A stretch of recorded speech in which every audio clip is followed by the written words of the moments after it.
Alright, adishima mama chechi bibi aba Milo TV kasa video no se na eye de dikan na wa subscribe to Milo TV. Uwi anu wa like no wa comment na afi wa share me the Prince Kojoteria Toronto, Canada and am afi wo story bi apese ye share so abetimi reach out to me. E wo 416-909-1100. Okay? Na yentwetwe nkomo kakra. Sa na tede bia meka me se abrekyire ne ye wo no. E wo se ye boaboa yen ho. Yi sa adwe ni free utrim. Obi adwe nyina ne se obo onua Ghana ni a enam so ebema ebeyi wodi Africa dwumom no so obi aye bi dakra bra fatu nchen bo onua Ghana ni na yenko yenim ewo abrochira setenam now ani ebebo nkomo yebekọ all the way United States of America kura your friend Pennsylvania yebedi nkomo kakra wo ho abrantie bi eye nema bi ansem fata mani fredi mi hu bita mente ne mpanyin nsem so da ever yes yebedi sa nkomo no yewie a yebeji nkyeremu details afi yewie besen ba yediem yenua ba bi ene ba Canada no ba ye no otena system no mu echei otena Canada over by 3 years ansana osiki asylum sana ukodi edru ede ne si won hearing ede ne si ebra okoya appeal ya bona doboa ya de sansam no enso bremo ewo Milo TV kasa fidi ne so anti odi ane say obe subscribe for the first time we are no like it aya go direct to the comment section. Okay, whatever comment be a person odi show be a man look polite na odi a show no. But then, legal team legal wife and I say, do Bruni. Hey, and yes, you are not pa. Hey, no, mammy, I could say, one landy, a penny pa. Hey, yak, that the lumba wabi, and easy. Been coming in Fenina, do Bruni, dear Namha. Mammy, I could say, what dear Namha offer confuse you to park a dear Namha. Just a year, a whole lot. Your mom pie say, Yenoma, ya catchino. Yenso yenko sa tibi no mu na de amanfo kanyina ne se Charles Kojofo so dadi lumba wo but on rest in peace anampa Charles ma making oni menya adwen wo but ni wochi no aye deja. Okay, Milo TV people Toronto, Canada, subscribe to no first time, like, comment and then share. If you watch your ton bi nso a obetimi reach out to me. Of course, Yankees Kitchen ya blow no Sansuna Calabash Afro Cuisine nanso ya blow no ti wo bibia pese ya boa na oton a obetimi afrɛ me 416-909-1100 na nyina ye mo boy ho afa busuafo ye ko US ye do US kura ye friend Pennsylvania na ho na brantie bi ye friend Jonathan Gelak wodi mfinhia aduasa anan ni picture ena da camera nanim no na brantie de oyi nyina ne se wobi ato nananam wansie do a omakopɛ ne krabie no wono so ne de ne se wosi akire na wakɔ ti odu asie ho a na owo ne gadgets ne niema a waboaboa no owo na watu efunu no na ode kɔ ne fie eti akamia ko se obi free mu na omukosi a omo ye adwuma wo ho na wakese na angasa no omo se difference bi ewa ha but omo nya like they've not been able to know who is doing that.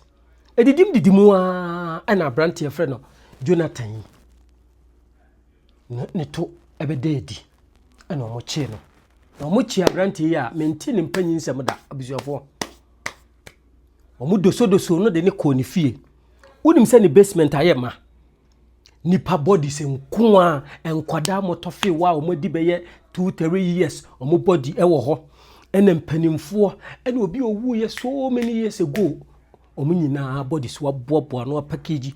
Of course nipa ti kwankura nipa bo akese ade a wo hwe afri nipa aso ye bia no owo bi ewo ne fie ho na mantam hofo no se so mo wo ho a woman no mo te Kofi ayi menipa bi ase so melon omo te se bibi smelly around you know a house and wom nti mantem fo se to dan so obo se na once na bi abochenku e wo baabi omo ya nti omo ba ya obechi owura yi ha omo de ne call ne fie omo check ye no ne fie ho aye ma say damn nipa body hey what the horror movie but more or less to say horror movie and we have video there why horror movie nti ono so the oye now US abanya chino and what this car $1 million bill atuni twi so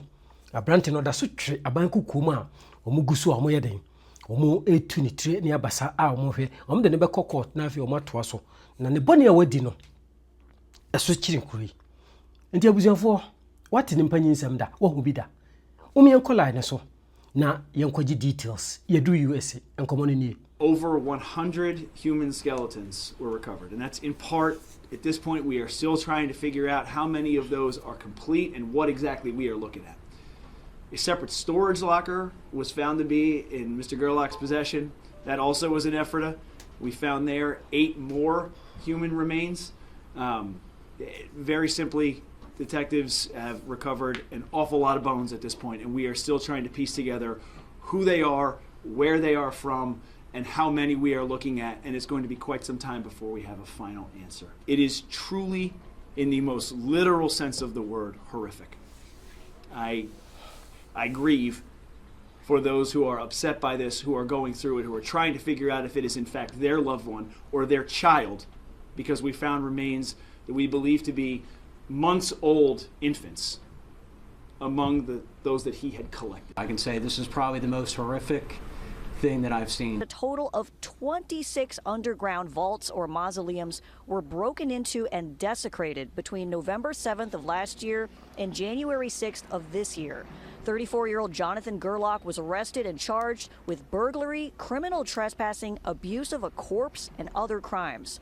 Authorities say police executed a search warrant at his home in Ephrata, Lancaster County, where they found 100 full or partial sets of human remains, including skulls and bones, in the basement. There were also 8 separate remains found in a storage locker. The medical examiner and detectives are now trying to identify the remains and notify the families affected. Again, to the families, as the district attorney pointed out, we all have loved ones that passed. Like, rest in peace is rest in peace. And this is definitely something that tears at your heartstring, especially when you see, as he pointed out, an infant. Having children and grandchildren, yeah, it was definitely an event.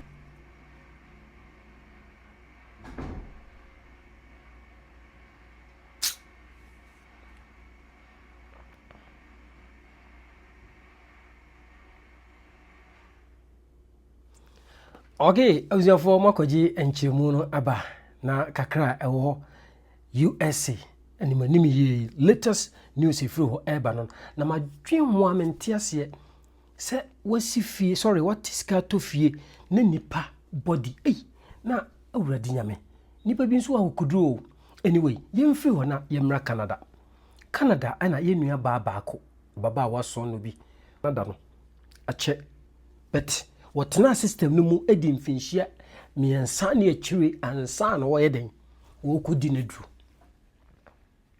na do na okodi yenso no aja wose ode fa yeso de sen legal aid fo bi asoye omo ene so na semu a wo mo eboa no ye ka refugee a obi a wo free yedie mu na wo be pie mu ewo amanone emfa ho ne o man a wo ko pie so na afei o issue ewo baako o asem wo fie se aware mu ntokwa domestic violence se mpo land dispute asase ho ntokwa se mpo oye gay oye lesbian you know ebi nso a abusua japade bi ebi a force religion like oye kramoni ni ye force wa mo ka Kristo ni you know sa ne manema bebre wo sa tebia no bi mu ewo baako ma utimi gina so na de die true now sister na dru na okodi ye no wose ne story na o de call ye no oye honest achireme story no anhye dan sisisu yi enti wo friend no hearing no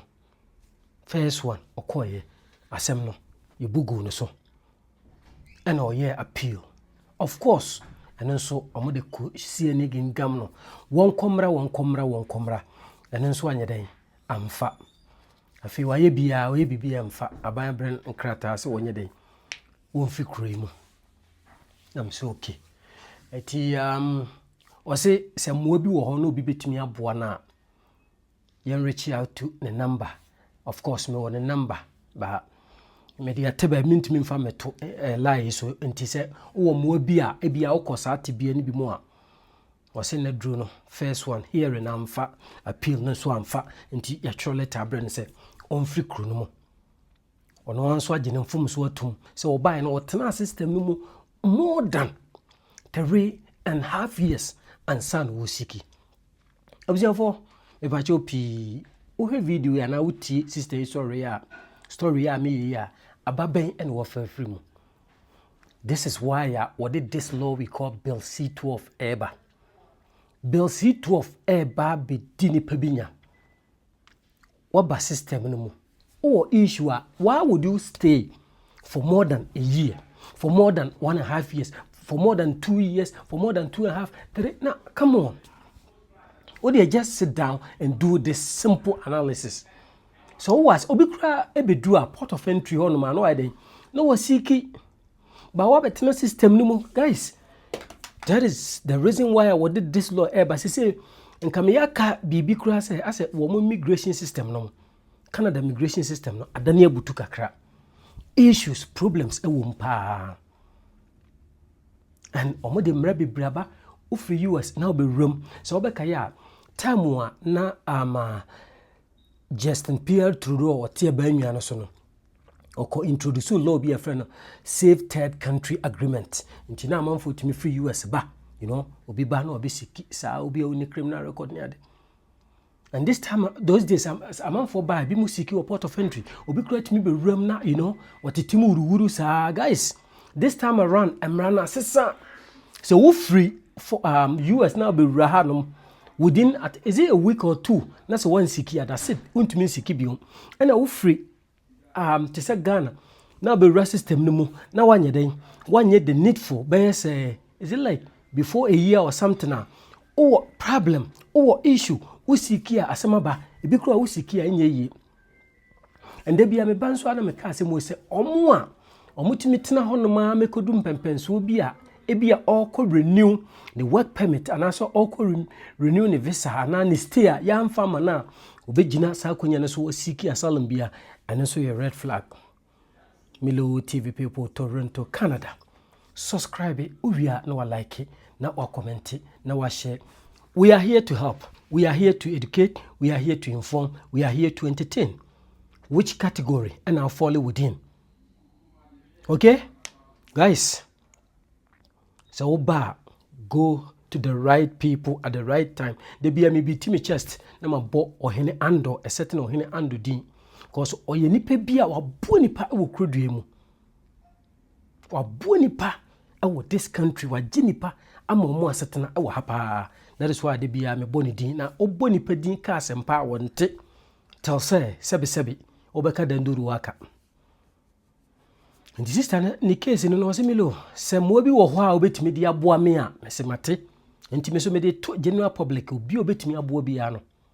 Ti me busa nse oba krom ha waye bibia enya na o si dabi. O kutane work permit o ye n'adwuma but the work permit ni wu ya o ko renew no. Rabasa. Omo so omo renew ma no already. Omo de deportation ato no so say on free system no mo. Okay?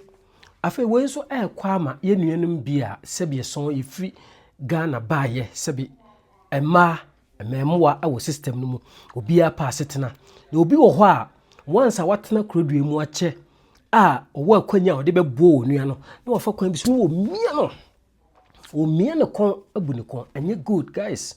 We stay away from doing those things anye cause if it must be done, it must be done well. Where India for, or more Bomo, China for, Italy for, or more Mackay, or beer bobo by young quiet, de be no problem, guys. Obu on so bit me, I know, could you be sick? Me bow, may our young crata may say, what just can you wear? na wakyerɛ nipa no middle finger ɔkɔka so ni krata wo ya metwa kotia ma oh awurade boy ba ko tie ye twa kotia ma no ɛnyɛ fɛ cause ayi na wo ye den ya you face it sɛ wagye obi sika na wadi sika no na wamnyɛ deɛ sɛ wo ye you face it. Milo TV people Toronto Canada subscribe we are like no comment na wa share na kakra ye de brew ene e wo meka se video so no medamase nyamenka obi bia ho enjoy your weekend bye makramo.